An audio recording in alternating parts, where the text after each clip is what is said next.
we on?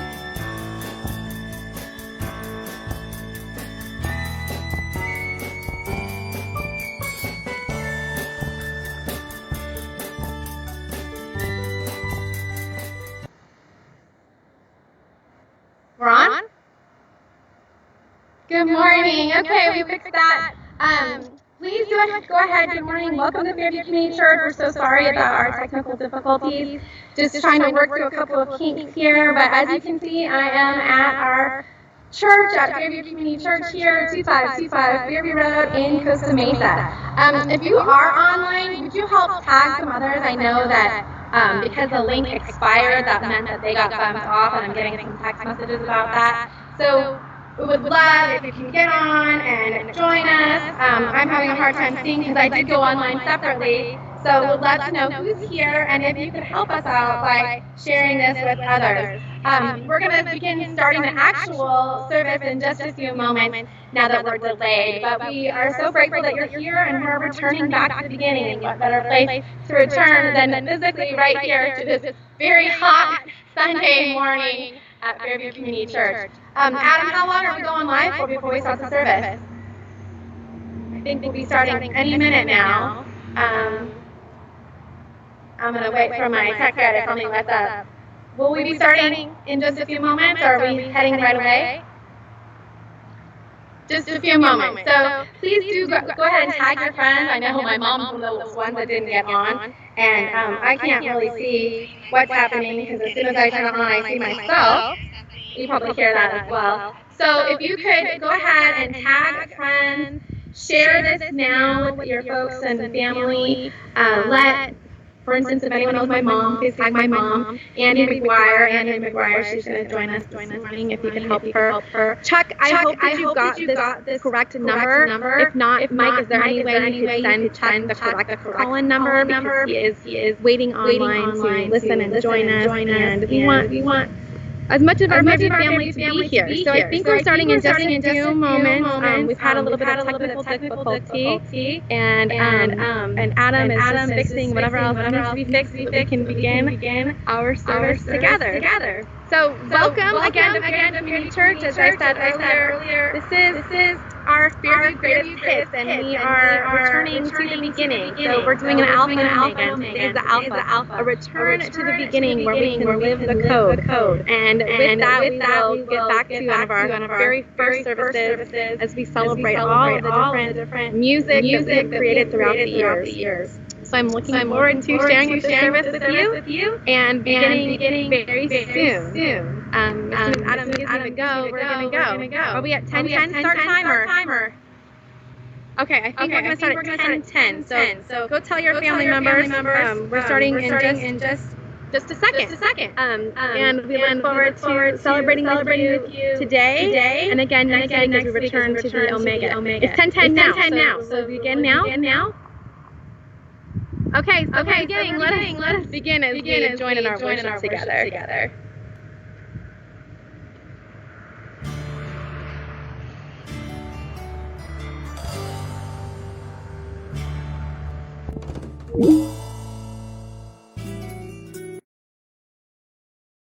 Hello, this is Brian Madigan, and this is our church.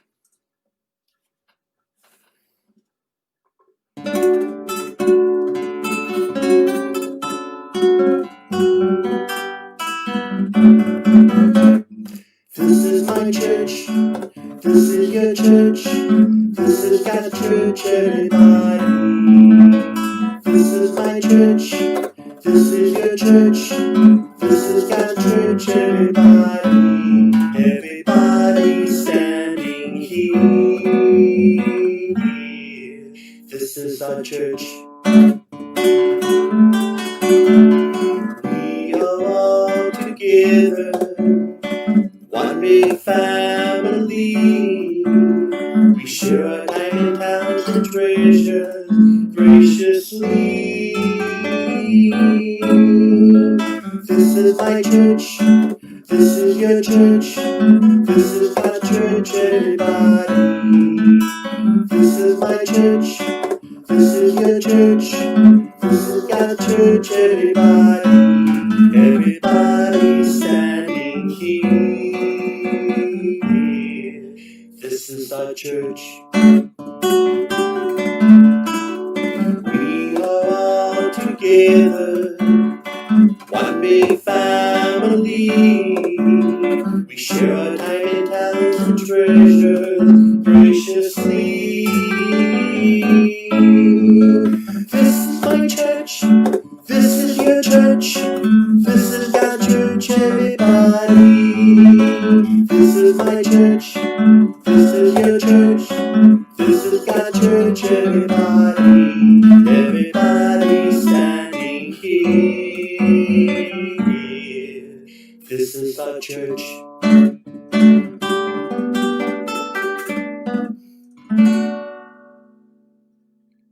Amen.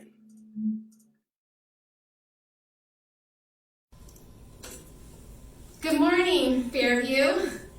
As you can see, I'm not at my home, I'm at ours. I'm here at our church. Your church, my church, God's church. And that's because we've been doing a summer series called Fairview's Greatest Hits. And today, we're returning back to the beginning. And it all started here, in this sanctuary at this church. But throughout our series of greatest hits, we've had the opportunity to walk down memory lane. We began with one of our favorites, the bad boys and shady ladies of the Bible, where we looked at some of the Bible's most scrupulous characters and those that were deemed as such. We took the time to ask the gospel truth, whose good news is it? And we realized that there is no one truth with a capital T. There are many truths, just as there were many gospel writers who wrote for their own community in different hands with different messages. We even discovered that there are more gospels than we have in our own canon. We took the time to listen for God's still speaking voice as we listen for God singing and speaking in the gospel on Broadway, or in an animated faith as we listen for God through Disney animated feature films. We balanced some of that fun work with heavy, heady work, and in the process held the heavy and the heady as we did exegetical work with the fun and the lighthearted, with so many original songs, because we realized that in so many cases there were not any music available, so we had to write our own. We had fun with When the Bible Says What, which we did last week, 2 weeks ago, and last week we began a trip right back beyond the brick road, over the rainbow, and into the heart of Oz, as we discover that God continues to speak the characters of fiction. For God's creative spirit continues to have a word for us and will use any medium possible to invite us into relationship. This summer has been all about putting our theological thinking caps on, wearing our theological lenses, doing hard work, but embracing the Spirit's creativity, and knowing that God calls us to both, to think with our brains, to live with our heart, and to sing with the joy of God's incredible song. So I'm so glad that you have joined us along this journey, and I have so much gratitude to all of those who have made this possible. So, here we are. And as our series comes to a close, we return back to church, to where it all began. As we approach these next 2 Sundays, we recognize that we are looking at the Alpha and the Omega, the beginning and the end, the God that was, is, and always shall be, and the journey that we have shared together. And so, I think back to my first time stepping into this sanctuary, walking through these doors. It was over 14 years ago. I remember walking in and breathing deeply, thinking, yeah, I can feel the Spirit here. There is something so charming about this church, this sweet little sanctuary. I have been missing it, and I know you have been too. But even as beautiful as this building is, it wasn't the building that made the church. It never was. I fell in love with people. I was greeted right here, as so many of you have been, by folks like Marge Salmassi and Wayne Rash. I was welcomed into the church, and like so many of you, I was ushered goodbye in the parking lot by long conversations with dear old Wayne. But I remember walking in that first day, in this very outfit, in this very room, and realizing that this was the place for me. I was called here. Called by a congregation, all of you, but called by something more. The Spirit brought me here. This is my church. And I think the Spirit brought you here too. This is your church. So welcome. Welcome to Fairview Community Church. That first song was written by Brian Madigan, who was our music director for several years, and we wrote that for a stewardship season several years ago. It was fun and meaningful to sing, and it instantly became one of Fairview's greatest hits. And so it is that we welcome you here. Welcome to this church, yours, mine, ours, and ultimately God's. We are a proud, open, welcoming, and affirming congregation of both the American Baptist Churches USA and the United Church of Christ. That means that we are intentionally welcoming to the LGBTQ plus community, and we're glad that all of you are here. I want to invite you to share this good news as you push share on your Facebook Live feed. That creates a watch party. You can invite your friends there, tag some of them, make sure they get on. And of course, if we have friends that are not online, we also have a dial a sermon number, and I encourage you to share that number with them. It is 714-656-4130. So thank you all for being here. Thank you for participating. Many thanks go out to our music team who have really contributed so much this summer.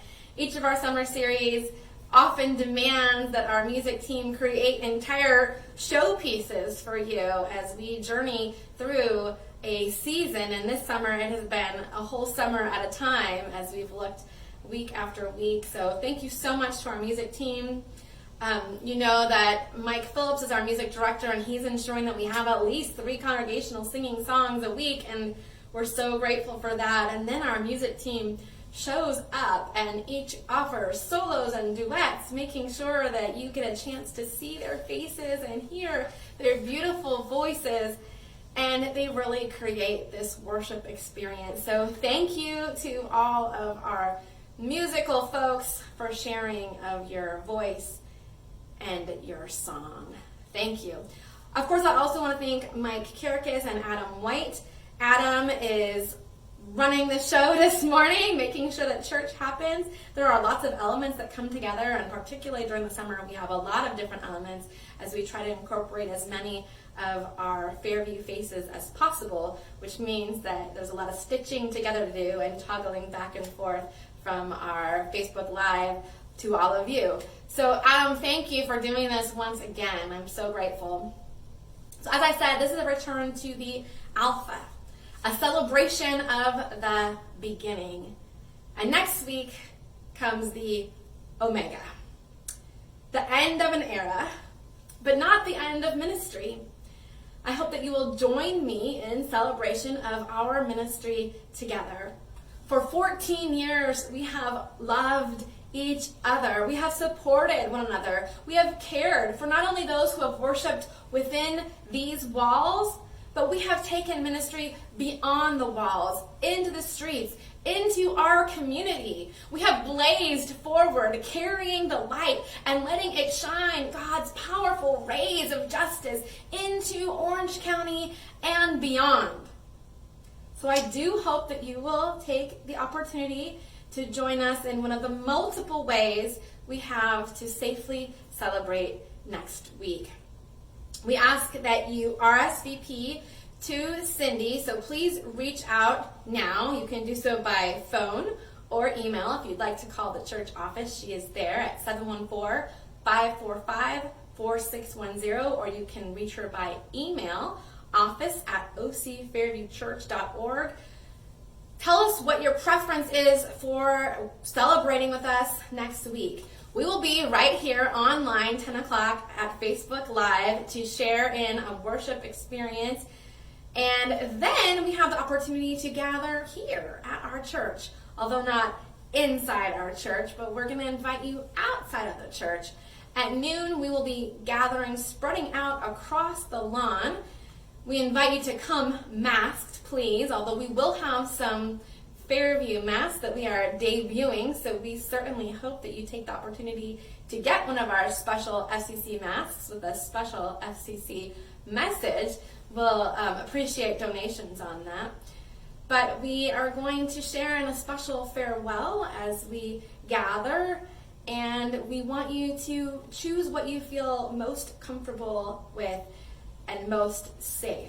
We will have physician assistants who are students to becoming physician's assistants from Marshall B. Ketchum University. They will be on site. They're helping us to create our safe plan, and they'll be taking temps upon arrival so that we know that you're as healthy as can be, and then we will be properly seating you with a 6-foot distance between us.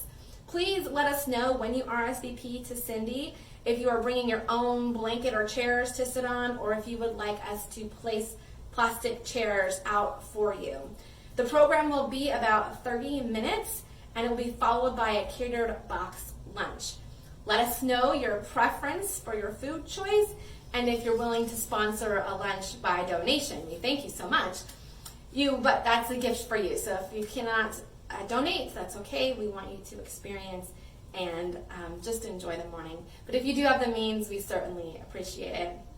If you are not comfortable with sitting on the lawn with a minimum of 6 feet between you, we will be saving all of the front row spots that face the church, and you can just drive your car in and park, and hopefully the sound will be enough that you can hear. If not, you can watch us and wave from your car.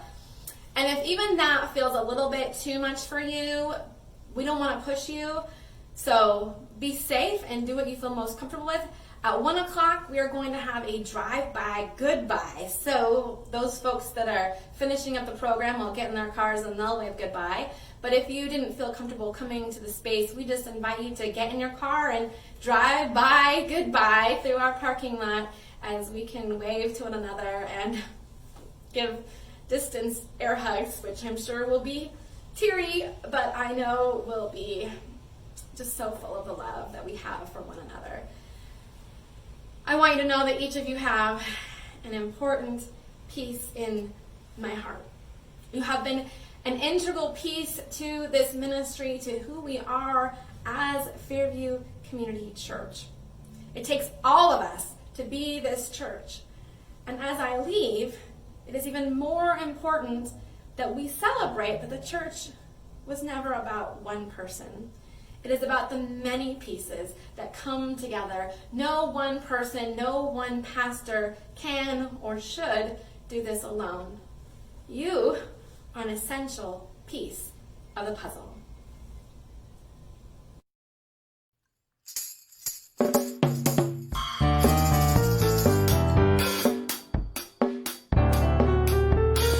You are a piece of a puzzle. You are a part of a team. Together we work to live out God's dream. A church with a mission, a vision, a peace, a heart for justice, a plentiful peace. You are a piece of a puzzle. You're a part of the team. When we come together, the sum of our parts, our gifts of all kinds, our wide open hearts. Each one is needed, no piece can be lost. Every gift matters regardless of cost. You are a piece of a puzzle. You are a part of the team. Together we work to live out God's dream. A church with a mission, a vision, a peace, a heart for justice, a plentiful feast. You are a piece of the puzzle. You're a part of the team. We make up this puzzle, you and me. Jesus has called us to do and be a beacon of light that's shining through darkness and hatred that's you. You are a piece of a puzzle. You are a part of a team. Together we work to live out God's dream. A church with a mission, a vision, a peace, a heart for justice, a plentiful feast. You are a piece of the puzzle. You're a part of the team. You are a piece of the puzzle. You're a part of the team. Together we work to live out God's dream. A church with a mission, a vision, a peace, a heart for justice, a plentiful feast. You are a piece of the puzzle. You're a part of the team.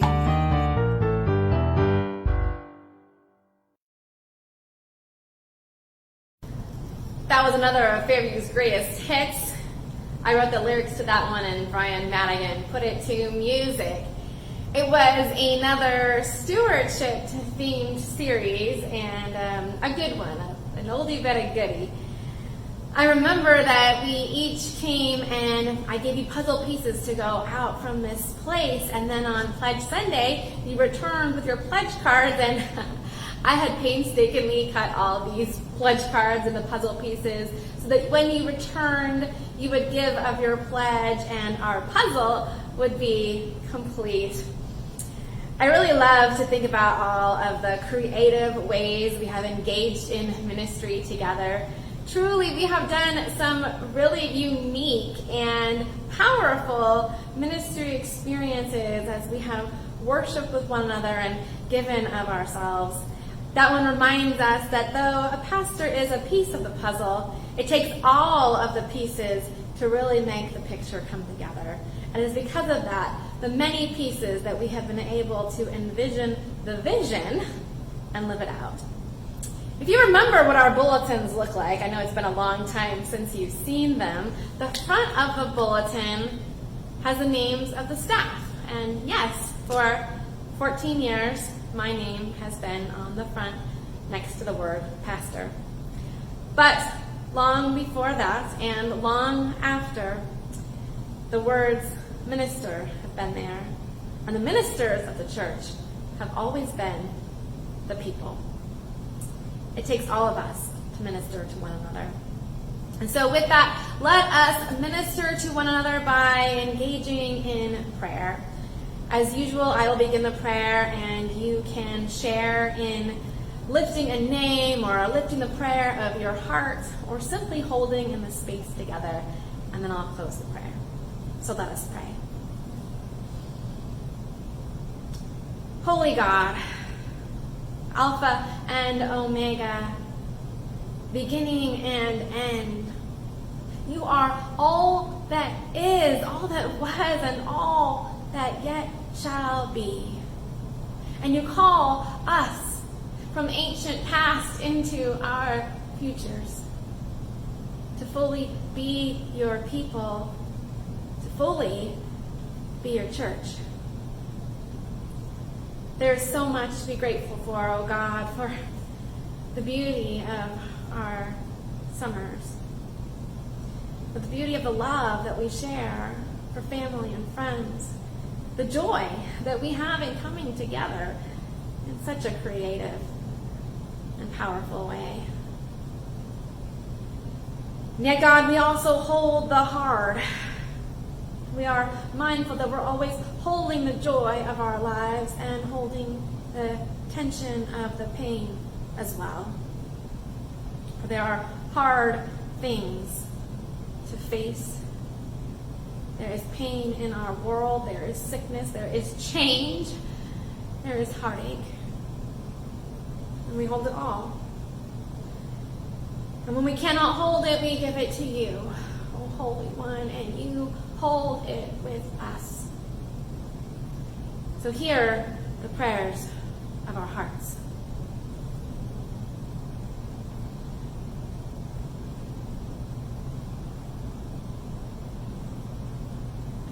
I lift up Mary Belcher, who has been diagnosed with a malignant brain tumor, has begun radiation 5 days a week for 4 days, to be followed by chemotherapy. This is a hard and scary time for her. Let her know your love and your peace and your courage as she walks this isolating path, knowing that she is connected in love with you and her church. God, we are mindful of those who are not just infected but affected by the coronavirus, of the more than 160,000 American lives that have been lost. That many more grieve those lives. There are those who are sick with it. There are those who are sick from other things that cannot see their families because they are affected by it. Be with us all. Help us to make choices that are safe so that all in our community, the most vulnerable among us, will know that we care.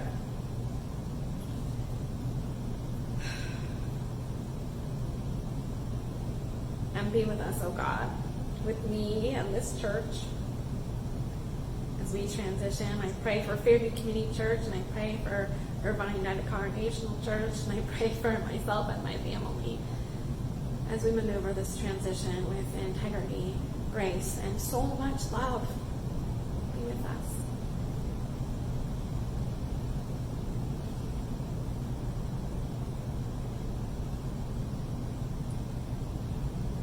You know our hearts, you know our prayers, you know what is written inside our souls, that which we lift up and say aloud, and that which we hold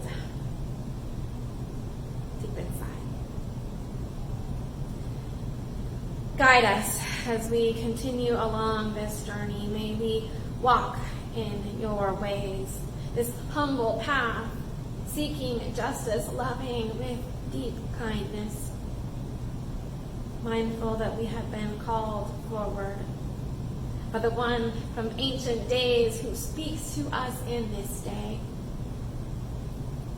the teacher, our brother, the bread breaker, the table turner, the peacemaker,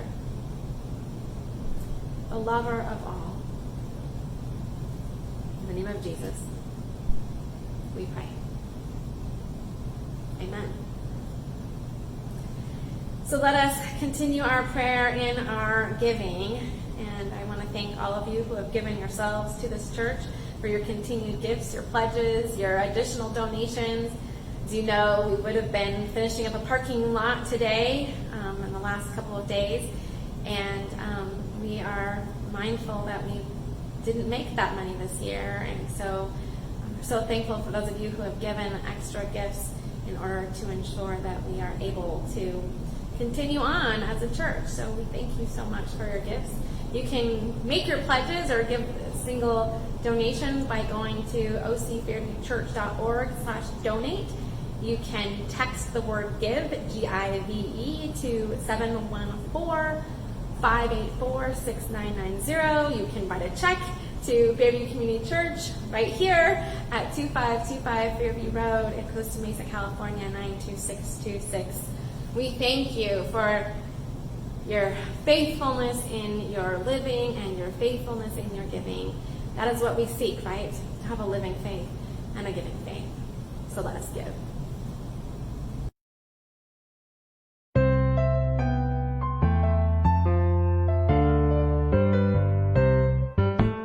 God give me a living faith, a loving faith, a giving faith. God, give me a living faith so I can live in love.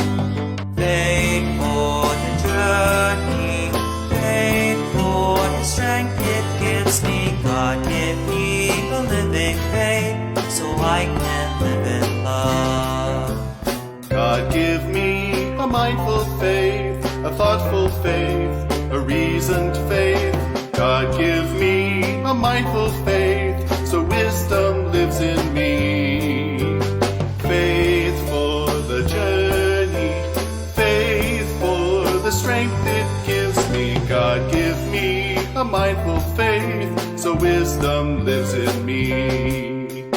God, give me a peaceful faith, a just filled faith, a calming faith.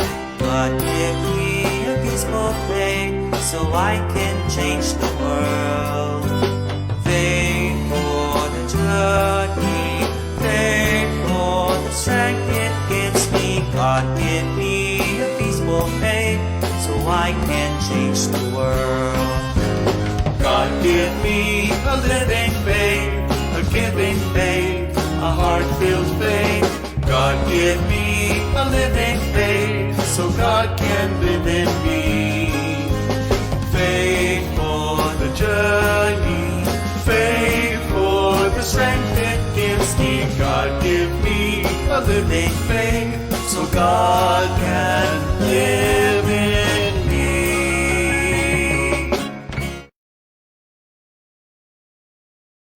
A reading from Micah chapter 6, verses 6 through 8. With what shall I come before the Lord, and bow myself before God on high?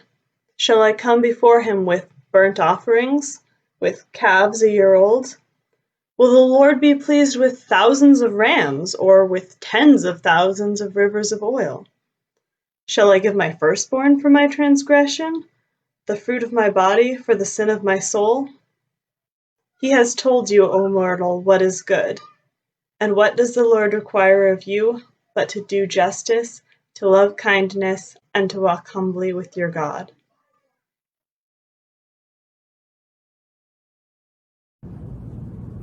A real page turner, living the code. Sophie Naveau stared at Robert Langdon, as if believing that somehow if she stared at him hard enough and long enough, she would understand why her grandfather died, who killed him, and why she was suddenly paired up with Langdon, a Harvard symbologist who her grandfather apparently thought would be important for her to connect with. Their adventure together started hours and hours and 350 pages ago in the Louvre in Paris. Together they were trying to crack the Da Vinci Code while running a mad dash to avoid capture by the authorities, and subsequently finding themselves thrown into the middle of a dangerous enigma of both murder and ancient history. It seems you can't turn on the television, check your email, or even drive along the freeway without seeing some sort of reference to the Da Vinci Code. Our culture is mesmerized by it. Tour guides have hit the jackpot, realizing that churches tourists once passed by without even glancing are now hot places to visit in one's own search for the Holy Grail. Where once talk of Gnosticism and non-canonical Gospels was reserved only for scholars of religion and the ancient world, now books on the Gospel of Mary, Thomas, and Philip are becoming bestsellers. In fact, the secular world barely rolled over and opened an eye with the discovery of the Nag Hammadi Library in 1945, but now the whole world is abuzz with talk of the Gospel of Judas. Churches that manage to turn a blind eye and a deaf ear to talk about the nature of Jesus' divinity now tremble for fear that the Da Vinci Code might destroy the church. Even Tom Hanks got in on the action, and in a few weeks he will light up the silver screen as he brings back to life the quick-witted hero, Robert Langdon.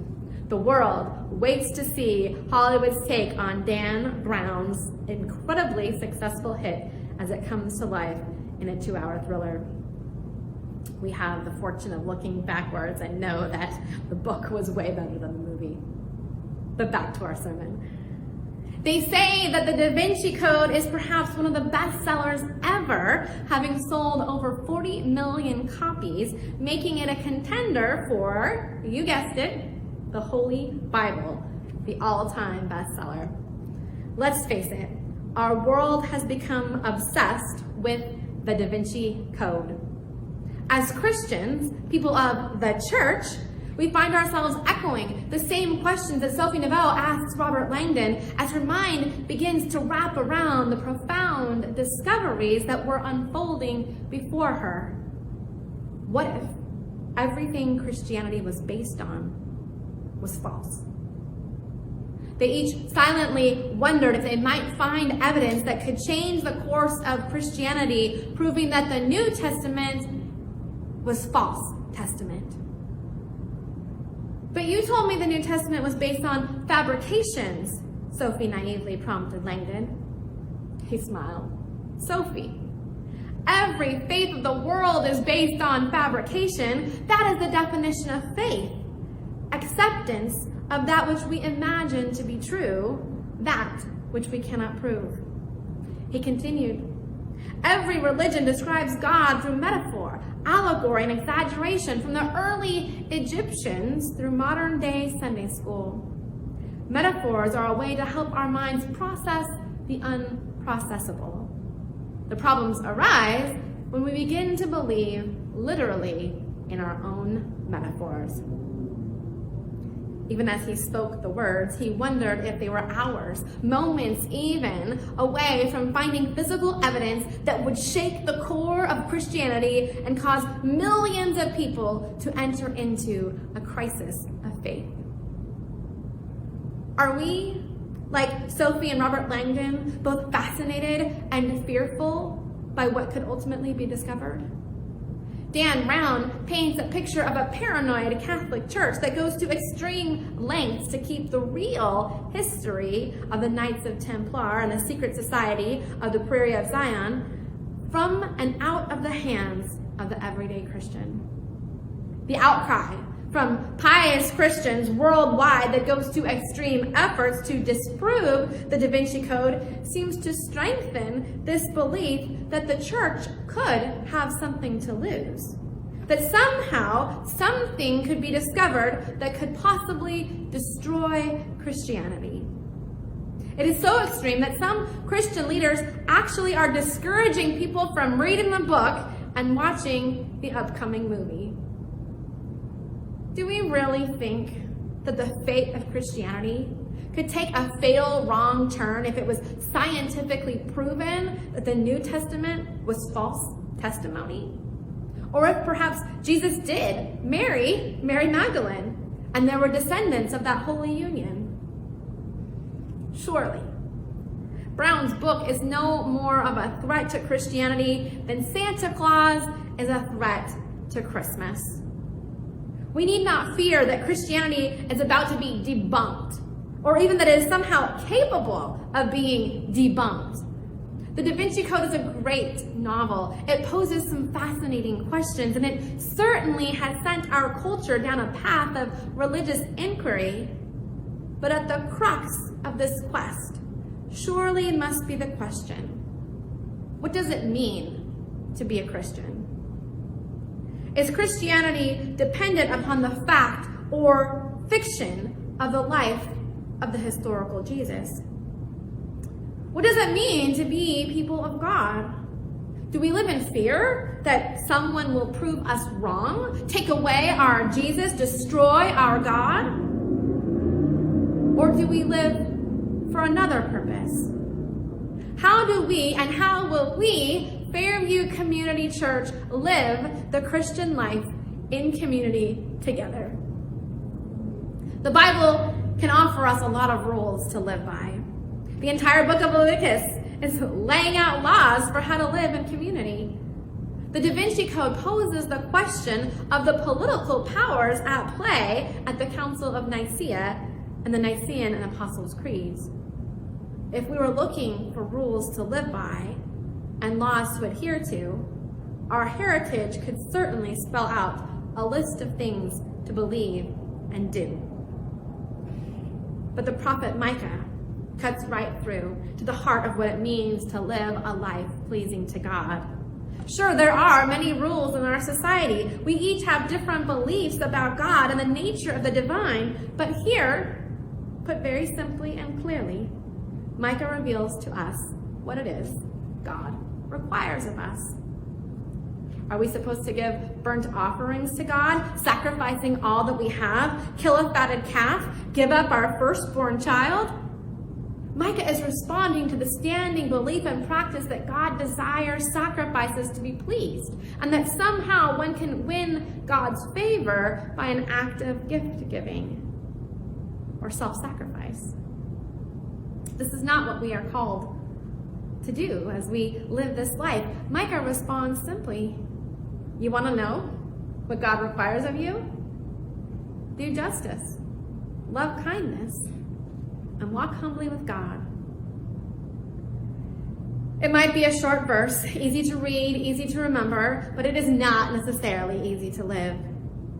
The reality is that while it is important for us to know our Christian history, the Bible, what it says and how it came to be, how we came to be Fairview Community Church, and who we are going to be together, what it all comes down to is this: can you live a life seeking justice and doing justice?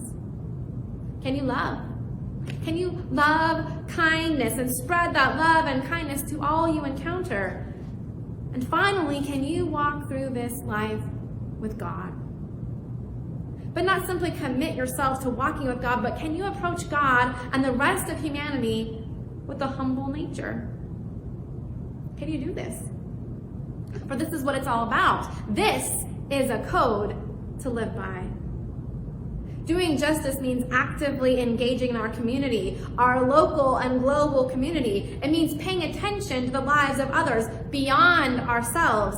It means that we cannot turn our eyes to the suffering. We cannot be blind to the inequality, discrimination, prejudice, and wrongdoing. The prophet Isaiah tells us in the 58th chapter that this is the life we have been commissioned to live.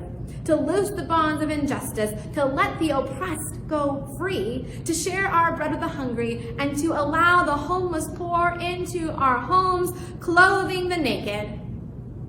Martin Luther King Jr. said it best: injustice anywhere is a threat to justice everywhere. How will that play out in the life of Fairview Community Church? I do not know exactly. How will that play out in your life? You must answer the question. Is it standing up for immigrants? I would be remiss if I were not to mention the nationwide demonstration in support of immigrant rights, because this is an important issue for all of the United States, especially California, but our own city of Costa Mesa currently captures the attention of the nation as it examines immigration issues. How will we, as a church, respond as seekers of justice? Perhaps you will commit yourselves to live greener, seeking to celebrate Earth Day every day as we strive to be better stewards of God's creation. Or will you seek justice, working towards fair and equitable health care for all people? Or maybe it means standing up in favor of equal marriage rights for all couples. Will you seek justice, caring for the poor in our community, perhaps getting more involved in a food pantry, or explore ways to be involved in a soup kitchen, or to look into low-income housing? How will we at Fairview Community Church, individually and communally, live out this call to be seekers and doers of justice in this world? One of my favorite bumper stickers reads, "Practice random acts of kindness." It was conceptualized as a response to the rising violence in our world. and the random acts of violence that occur in our society. And while it's a catchy bumper sticker, it's also a statement about how we live in the world today. Micah tells us that we need to practice random acts of kindness, and loving kindness means embodying God's love to our sisters and our brothers. It's not always easy to be kind. It's especially hard to love the people that we don't get along with. And yet, the great commandment echoes Micah's words, asking us to love God and love our neighbors as we love ourselves. That means we have to truly love who we are. And then we have to multiply that love and share it with everyone else. Again, it sounds simple, but we can all think back to our adolescence and remember how hard it was to love ourselves, let alone love our parents and our classmates and strangers. Perhaps we still have a hard time loving ourselves, loving our parents, our coworkers, loving the stranger among us. Love is not always easy. We live in a world that causes us to be self-critical, to judge our own appearance, our intelligence, our status in life, and reinforcing society's opinion that we are not good enough and somehow not quite deserving of love. And yet, we believe in a God that created us in God's own image, looking and loving us for who we are, in fact, imbuing us with this divine love and asking us to share that love with the rest of creation. How easy it often is to choose the opposite, to react with snide, critical, cynical comments, to judge our peers and ourselves as if the reality is that there is no such thing as good enough. Yet God tells us otherwise. We are all good enough. And we are all deserving the love of God, of self, and the love of our community. And finally, Micah tells us to walk humbly with God. We each embark on our own journey. We are unique human beings with our own unique perspectives, relationships, and life goals. We see the world through different eyes. We don't always understand where others are coming from. We certainly do not always agree. We give different values to different things. We lead different lives. And while our journeys are different, each of us journey with God. We may not experience God the same way, but each of us walks in relationship with our Creator.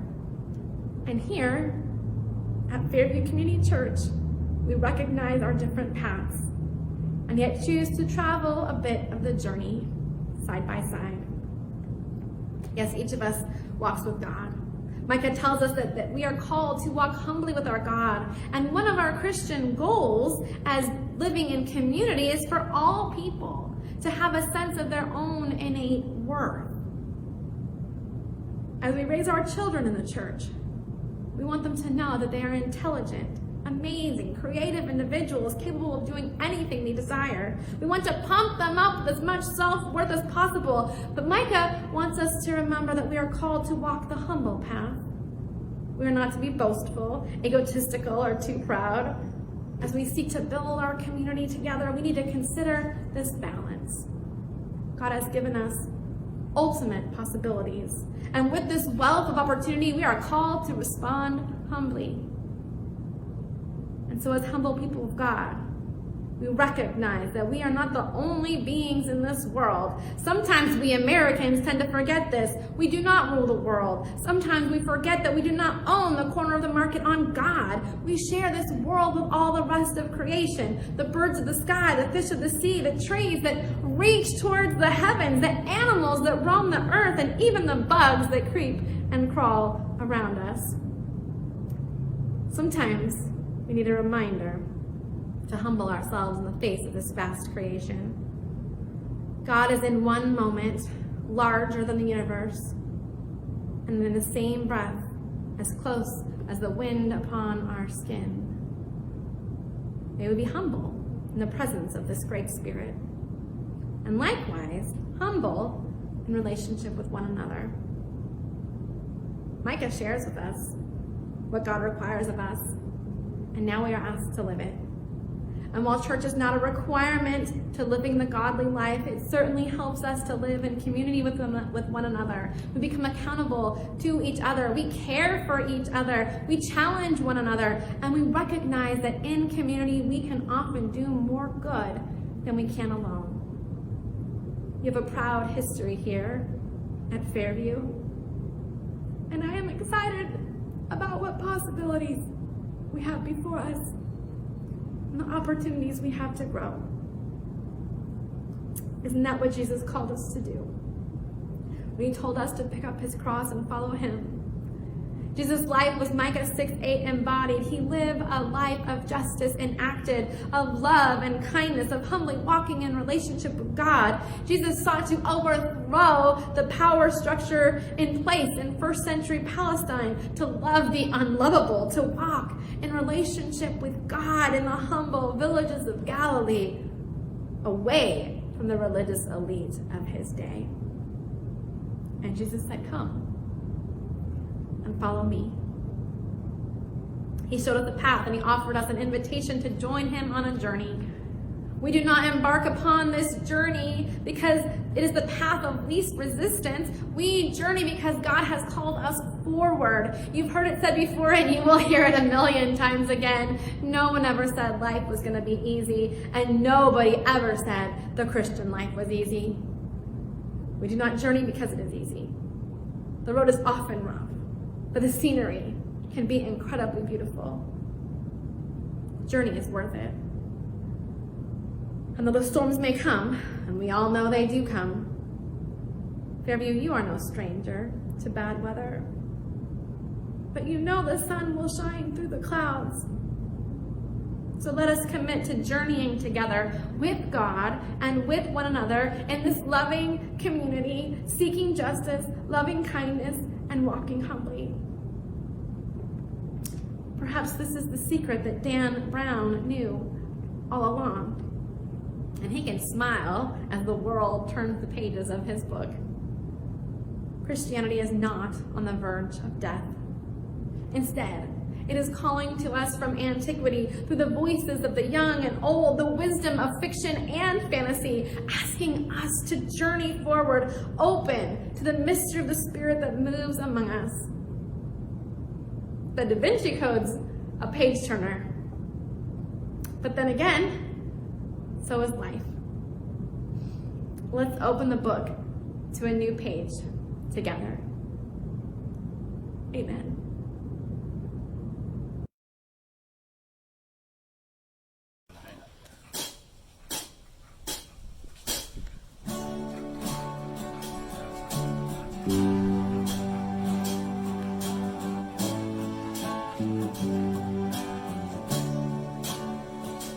He has shown me, oh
we did open the book.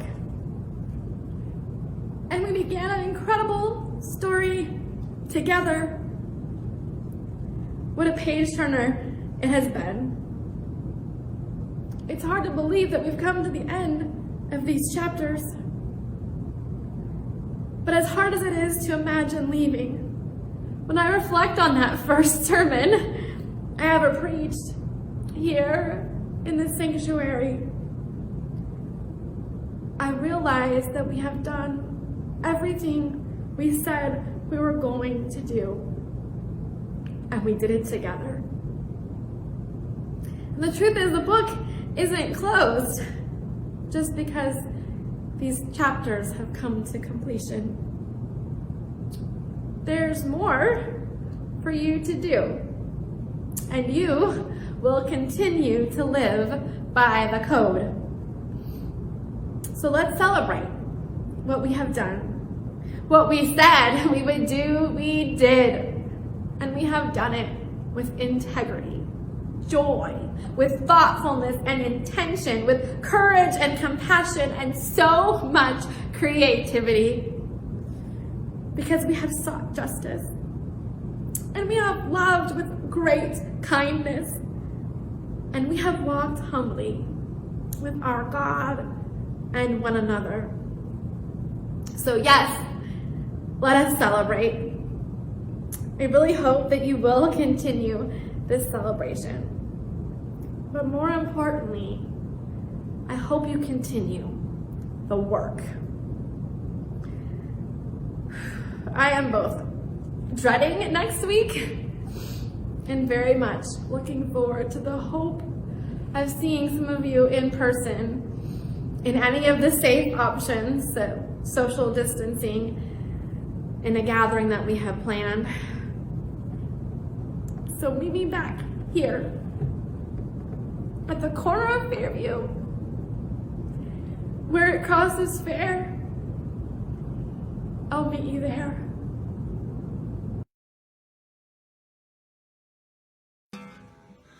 Okay, Kia D. In the town of Costa Mesa, by the county fair, at 10 o'clock on Sundays, there's a breath of heavenly air. I'll meet you there, at the corner of Fairview. I'll meet you there, where the cross is fair. Just come on in and hear the news. God's people care. At the corner of Fairview, whoever you are or happen to be, don't park your brain or personality. Just come on in and you will see what it's all about is community. I'll meet you there at the corner of Fairview. I'll meet you there where a cross is fair. Just come on down and hear the news.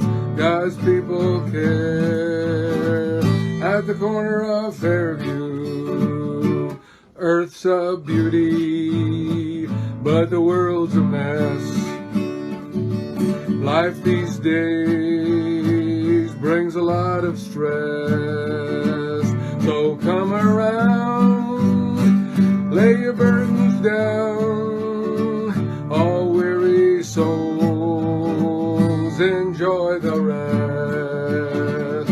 I'll meet you there at the corner of Fairview. I'll meet you there where a cross is fair. Just come on in and hear the news. God's people care. At the corner of Fairview, everyone needs a reason to sing. So find your song and let it ring. Go out from here and take your stand. Together we'll build a better land. I'll meet you there at the corner of Fairview. I'll meet you there where it crosses fair. Just come on in and hear the news. God's people care at the corner of Fairview. Just come on in and hear the news. God's people care at the corner of Fairview.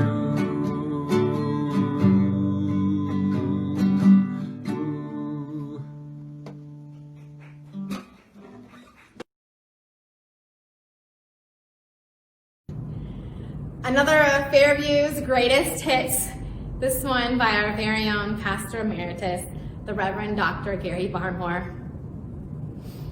And so, my brothers and sisters, children of God, go out into a world broken and hurting, disillusioned and disappointed, and know that nothing can destroy the church, for the church lives in you, and you will bring healing and hope, joy and love. You will continue to seek justice and walk humbly, and you will love, sharing the love of Jesus with kindness and compassion and a zest for life. Because you, Fairview, you live the code, and you carry the light. Amen. I'll see you on Zoom in a couple of minutes. Carry the light.